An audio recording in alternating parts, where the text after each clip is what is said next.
മലയാളത്തിന്റെ മഹാനടൻ പത്മശ്രീ മോഹൻലാൽ ഇതാ വേദിയിലേക്ക് അല്പസമയത്തിനകം കടന്നു വരുന്നു.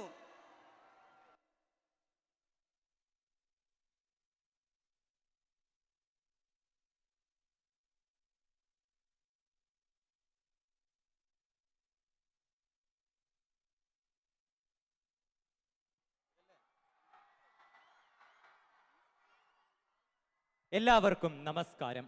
സാംസ്കാരിക തലസ്ഥാനമായ തൃശൂർ ആതിഥേയത്വം വഹിച്ച ഈ കേരള സ്കൂൾ കലോത്സവത്തിന്റെ പൂക്കളുടെ നാമധേയത്തിലുള്ള 25 വേദികളിൽ 249 ഇനങ്ങളിലായി 15,000-ഓളം വിദ്യാർത്ഥികളാണ് തങ്ങളുടെ കഴിവുകൾ ഈ 5 ദിനരാത്രങ്ങളോളം കാഴ്ചവെച്ചത്.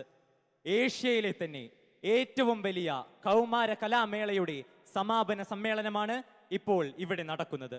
ഈ ചടങ്ങിലേക്ക് എത്തിച്ചേർന്ന എല്ലാ വിശിഷ്ട വ്യക്തികളെയും കലാപ്രേമികളെയും സ്നേഹപൂർവം സ്വാഗതം ചെയ്യുന്നു. 64ാമത് കേരള സ്കൂൾ കലോത്സവത്തിന്റെ സമാപന ചടങ്ങിലേക്ക് എത്തിച്ചേർന്ന എല്ലാ വിശിഷ്ട വ്യക്തികളെയും സ്നേഹാദരങ്ങളോടെ വേദിയിലേക്ക് ക്ഷണിക്കുന്നു.